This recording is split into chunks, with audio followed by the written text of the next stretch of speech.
আজকে শিখবো আমরা পেজ লেআউট। পেজ লেআউট যে ট্যাবটাই দেখা যাচ্ছে বা ট্যাব বা রিবন, যে ট্যাবটা আছে ওই ট্যাবটার নিচে যে রিবনগুলো আছে ওই রিবনগুলোর কাজ আমরা প্রত্যেকটা কাজের ব্যবহার শিখব। এই ট্যাব এই পেজ লেআউটের এই অংশটা পুরোটা সিলেক্ট করলাম। এখান থেকে যে পেজ লেআউটটা আছে ওটার কাজ এবং এর নিচে যে রিবনগুলো আছে এই রিবনগুলোর পরিস্থিতিটা সবগুলো শিখে ফেলবো। খুবই একটু ইজি, আপনারা চাইলে পারবেন। এটা হচ্ছে পেজ লেআউট। আমি যে একটা প্রিন্ট করব, কাগজটা কী আকার হবে, কোন পেজে হবে, কোন সাইজ হবে, মার্জিন কতটুকু নিব, ওরিয়েন্টেশন কি ল্যান্ডস্কেপ হবে নাকি পোর্ট্রেট হবে, এগুলো সব কিছু বিস্তারিত আমরা এই ভিডিওর মাধ্যমে দেখাবো। তাহলে শুরু করা যাক। প্রথমে আসি কি মার্জিনের কাজ হচ্ছে কি করা। আমার এখানে একটা রোলার দেখা যাচ্ছে, এই রোলারটা আমি কত ইঞ্চি করে মারবো, কি 1 ইঞ্চি নাকি 0.5 সেটা আমার উপর নির্ভর করবে। তাহলে আমরা মার্জিনে গেলাম, এখান থেকে নেরু আছে, আমি কি করে দিলাম, নর্মাল করে দিলাম। তাহলে নর্মাল করে দেওয়ার পর স্পেসটা বেড়ে গেছে কিনা, এই পাশে আমার যে 1 ইঞ্চি করে বেড়ে গেছে। তাহলে এই যেহেতু আমি যতটুকু নিতে চাই অতটুকু নিতে পারবো, আমি নেরু করে দিলাম।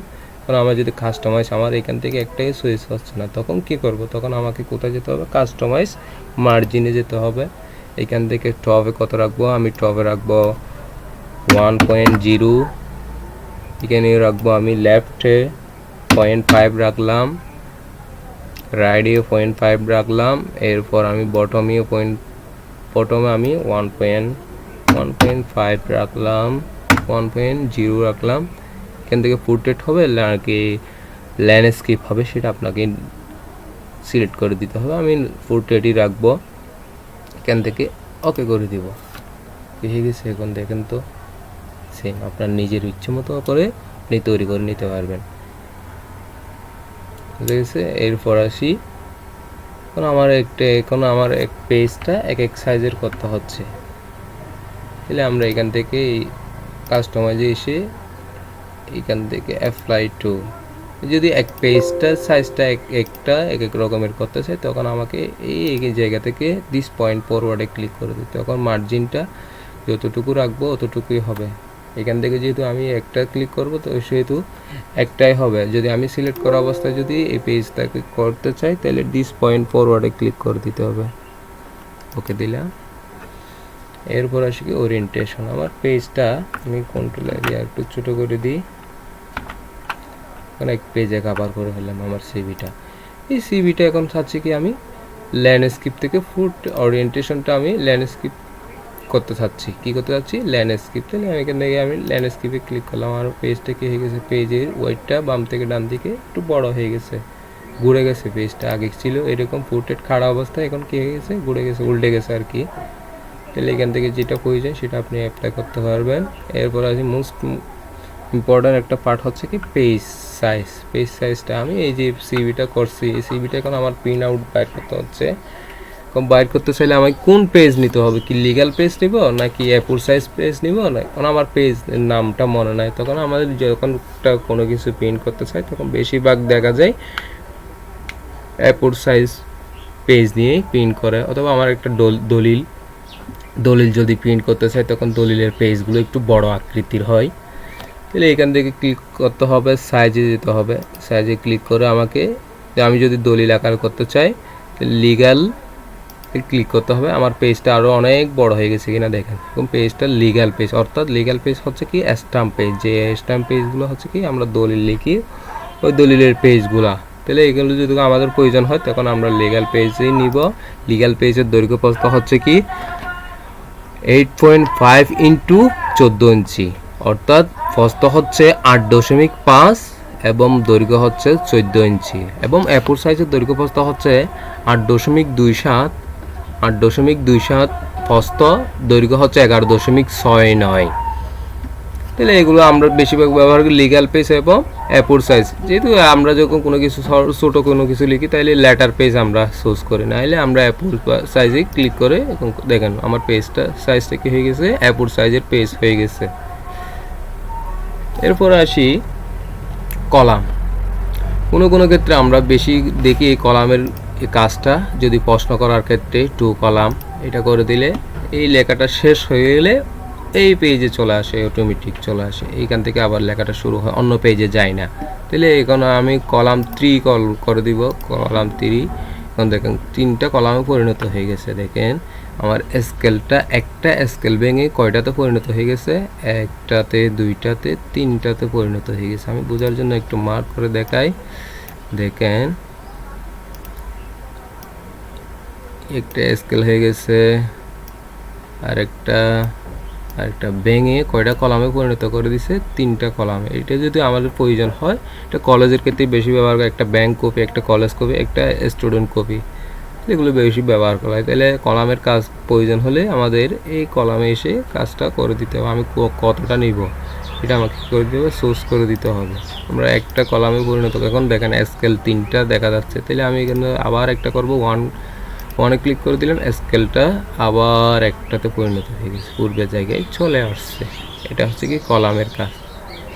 এরপর আসি কি পেজ ব্রেকের কাজ। পেজ ব্রেকের কাজ হচ্ছে খাতাকে ডিকন্ডিত করে ফেলা। যে এক্সাম্পল, আমি এডুকেশন কোয়ালিফিকেশন থেকে আমি চাচ্ছি অন্য পেজে নিয়ে যেতে চাচ্ছি, আমার নিচে পেজ আছে কিনা, নাই।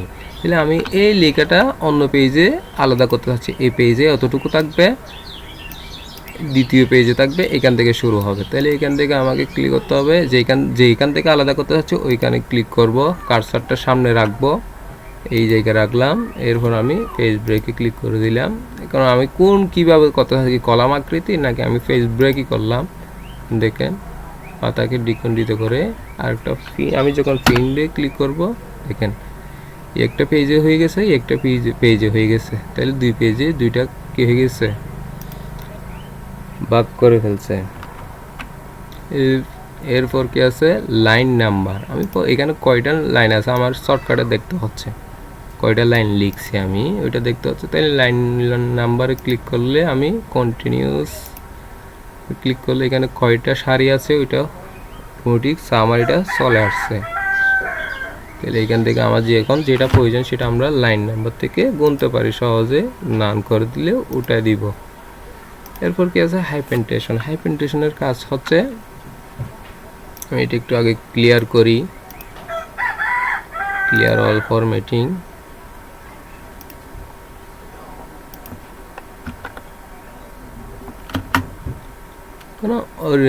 ওরিয়েন্টেড, এই জায়গা থেকে অর্গানাইজেশন শব্দটা আমি কি করতে চাচ্ছি, এইখান থেকে আমি হাইপেন্টেশনের কাজ হচ্ছে কি, এই জায়গায় একটা শব্দ কি হচ্ছে না, কভার হচ্ছে না, স্কেলের বাইরে চলে যাচ্ছে, তখন আলতো করে নিচে চলে আসতেছে ভেঙে। তাহলে এটা যদি আমি এখান থেকে হাইপেন্টেশনের দ্বারা ক্লিক করে সিলেক্ট করলাম, পেজ লেআউটে আসলাম, হাইপেন্টেশনে ক্লিক করে দিলাম, অটোমেটিক করে দিলাম, ম্যানুয়াল।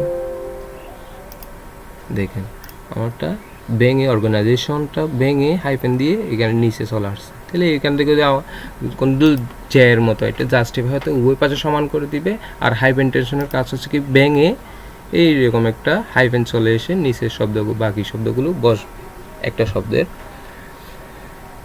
এরপর আসি কি, লাইন স্পেসিং, ইন্ডিয়ান এবং স্পেসিং। এখান থেকে আমি স্পেসটা কতটুকু রাখবো, এই লাইন আর এই লাইনের মধ্যে স্পেসটা, গ্যাপটা, মধ্যখানে যে গ্যাপটা আছে ওই গ্যাপটা আমি কতটুকু রাখবো সেটা নির্ভর করবে। এখান থেকে সিলেক্ট করলাম, আমি এখান থেকে বাড়িয়ে দিলাম,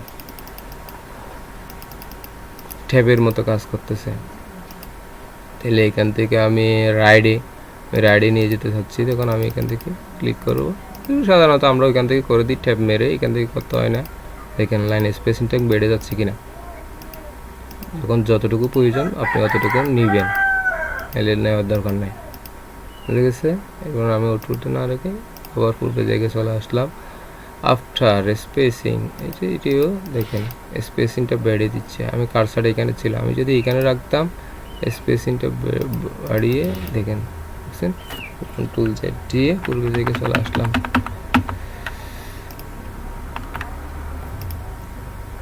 এরপর কি আছে, মোস্ট ইম্পর্টেন্ট হচ্ছে কি, এইগুলো অ্যাক্টিভ নাই। এগুলো অ্যাক্টিভ কখন হবে, আমি যখন কোনো কিছু আঁকির কাজ করব তখনই অ্যাক্টিভ হবে।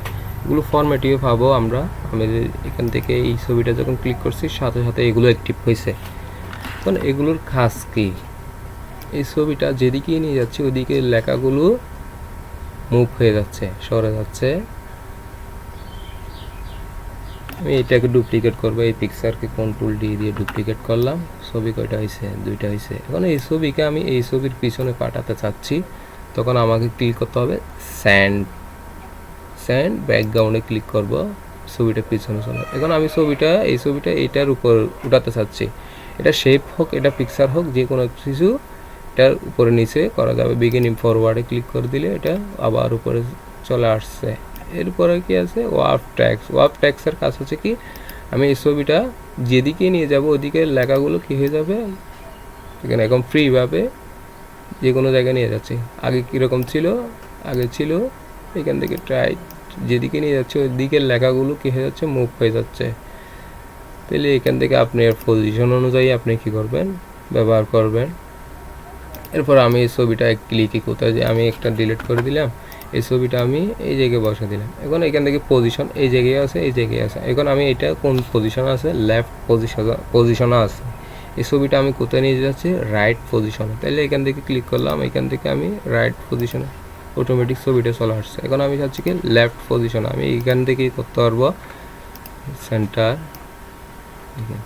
যে কোনো জায়গায় করতে পারবো। এখানে আমি রাইটে করে দিলে রাইটে হবে, লেফটে করে দিলে লেফট হবে। মিডল মধ্যখানে নেই, অ্যালাইনমেন্টের ভিত্তিতে আর কি আমি নিচে রাখতে চাচ্ছি ছবিটা, তাহলে রাখতে পারবো। নিচে কি বামে রাখবো নাকি ডানে রাখবো নাকি মধ্যখানে রাখবো?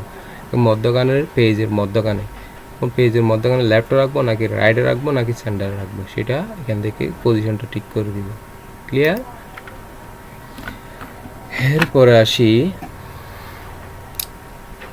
সিলেকশন পেন এবং অ্যালাইন, এই দুটার একটু কাজ আছে, একটু ভালো করে মনে রাখবেন এগুলা। কন্ট্রোল ডি দিয়ে ডুপ্লিকেট করলাম, এখানে ছবিটা করলাম। ছবি কয়টা হয়েছে? 2টা হয়েছে। এখন এই ছবিগুলো আমি কী করতে চাচ্ছি? অ্যালাইনমেন্ট ঠিক করতে চাচ্ছি।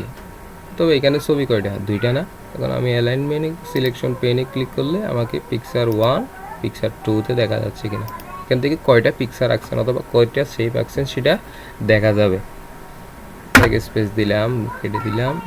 এখন এই ছবি আমি কি করব? কন্ট্রোল জেড দিয়ে আমি আবার ছবিটা আনলাম। এই ছবিটার আমি কি করতে যাচ্ছি? একটু এটা উপর নিচে করে ফেললাম। এখন এই ছবিটা এক ক্লিকে আমি 2টা সিলেক্ট করব। কীভাবে করব? কন্ট্রোল চেপে ধরে একটা সিলেক্ট অবস্থায় আছে, বাকিটা সিলেক্ট করব। 2টা সিলেক্ট হয়ে গেছে। এখন অ্যালাইনমেন্ট আমি 2টা এক লাইনের সমান করতে যাচ্ছি, তাহলে অ্যালাইনমেন্টে এসে আমি কি করে দিলাম? মিডল করে দিলাম। কি করে দিলাম? মিডল। দেখেন ছবিটার লাইন স্পেসিংটা ঠিক হয়ে গেছে কিনা দেখেন তো।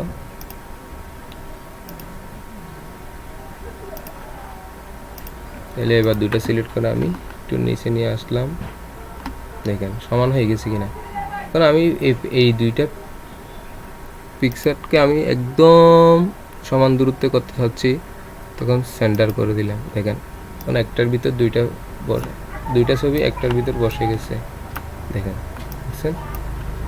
তাহলে এইভাবে অ্যালাইন মিডল। এখন আমি এই ছবিটাকে কী করতে চাচ্ছি? আমি ছবি বাদ দিয়ে আমি 2টা শেপ আঁকি, তো আপনাদের বুঝতে সুবিধা হবে। ইনসার্টে গেলাম, শেপ নিলাম, 2টা শেপ আঁকছি। কয়টা এসে শেপ? 2টা না? এই 2টাকে আমি কি করব? এখন পজিশন, কারণ এক একটা এক পজিশন আছে কিনা সমান আকৃতি করতে চাচ্ছি, এইভাবে সমান করতে চাচ্ছি। আমি কীভাবে করব? 2টা সিলেক্ট করব, সিলেক্ট করে ফরম্যাটে যাব। ফরম্যাটেও সেম আছে, অ্যারেঞ্জে এই সবগুলো অপশান আছে। আমরা যেহেতু পেজ লেআউটে করতেছি, পেজ লেআউটে চলে যাব। এখান থেকে অ্যালাইনে আসলাম, সেন্টার করে দিলাম। একটার উপর একটা বসে গেছে। আমি চাচ্ছি কি এখন একটার উপর সেন্টার করব, আমি মিডল করব। কি করব? মিডল। দেখেন এই ছবিটা 2টা কী হয়ে গেছে? সমান টাইপের হয়ে গেছে। এখন আমি চাচ্ছি কি এই দূরত্বটা কমাবো বা বাড়াবো। তাহলে এখান থেকে আমি বাইরে সিলেক্ট করলাম, এটা সিলেক্ট করে আমি অ্যালাইন ডিস্ট্রিবিউট, এগুলো হরিজেন্টালি ভার্টিক্যালি এগুলো আমরা এখান থেকে করবো। এখান থেকে আমি এটা সেই আরেকটা আঁকলাম। এখন 3টার দূরত্ব আমি একসাথে সমান করতে, এখন এই স্পেসটা ছোটো, এই স্পেসটা বড়, তাহলে 3টা যদি আমি এক সাইজের করতে চাই 3টাই সিলেক্ট করতে হবে। কন্ট্রোল চেপে ধরে অ্যালাইনমেন্টে আসবো, এখান থেকে কী করে দিব? অ্যালাইন ডিস্ট্রিবিউট হরিজেন্টালি, এটা বাম থেকে ডান দিকে আছে না, যদি উপর থেকে নিচে থাকতো তাহলে ভার্টিক্যালি হতো। এখন যেহেতু কি আছে বাম থেকে ডান দিকে, তাহলে হরিজেন্টালি ক্লিক করে দিলাম। দেখেন মধ্যখানের স্পেসটা কি হয়ে গেছে? সমান টাইপের হয়ে গেছে কিনা। তাহলে এইভাবে সেইভাবে আকৃতি আঁকতে গেলে এগুলোর প্রয়োজন হবে অ্যালাইনমেন্ট। মোস্ট ইম্পর্টেন্ট একটা পার্ট। এরপর আসি আমি একটা পিকচার নিই, কি পিকচার আছে জানি না, দেখবো। আমি এই পিকচারটা নিলাম, মোটু পাতলু নিলাম। এই ছবিটাকে কি করব, আমি এখন ফ্রিভাবে কি করা যাচ্ছে না, মুভ করা যাচ্ছে না। আমি যদি ফ্রিভাবে মুভ করতে চাই, ওয়ার্ড ট্যাক্সে যেতে হবে, এখান থেকে ইনফ্রন্ট অফ ট্যাক্সে ক্লিক করে দিতে হবে, ইনফ্রন্ট অফ ট্যাক্স। আমি যদি ফ্রিভাবে কোনো একটা ছবি কোনো জায়গা থেকে এক জায়গায় ফ্রিভাবে নিতে চাই, ইনফ্রন্ট অফ ট্যাক্সে ক্লিক করে দিব, সহজে এটা স্থানটা পরিবর্তন করা যাবে, এর আগে করা যাবে না। তাহলে এখন আমি এই ছবিটাকে রোটেট করতে যাচ্ছি, এই জায়গায় রোটার অপশান আছে, পেজ লেআউট, এই রোটেট, এই পেজ আমরা যেহেতু পেজ লেআউটে করতেছি, ফরম্যাটে যাব না, পেজ লেআউটে ক্লিক করলাম। এখান থেকে রোটেট, আমি কত ডিগ্রি ঘুরাবো ছবিটাকে, কত ডিগ্রি আমি কী করতে পারবো, ঘোরাতে পারবো। ক্লিয়ার? তবুও যদি কোনো প্রশ্ন থাকে কমেন্টে বলবেন, আমি ভিডিও দেওয়ার চেষ্টা করব। আমি রোটেট এখান থেকে না করে সরাসরি এখানে একটা রাউন্ডেডের একটা অপশন আছে রোটেট, আমি এখান থেকে ঘুরে দিতে পারি। শিফটে চেপে ধরবো, সমান হওয়ার জন্য আমি শিফটে চেপে ধরলে সমান হবে, নাহলে এখান থেকে আমি যেহেতু এইভাবে করতে চাচ্ছি এইভাবে করা যাবে। আমি যদি এখন সঠিকভাবে ঘোরাতে চাচ্ছি তাহলে শিফটে চেপে ধরবো, শিফটে চেপে ধরলে সমানভাবে কী হবে, ঘুরে যাবে, রোটেট হয়ে যাবে। ক্লিয়ার? আজকে এতটুকু। ভালো লাগলে লাইক কমেন্ট শেয়ার করবেন, অন্যজনকে জানার সুযোগ করে দিন। আসসালামু আলাইকুম।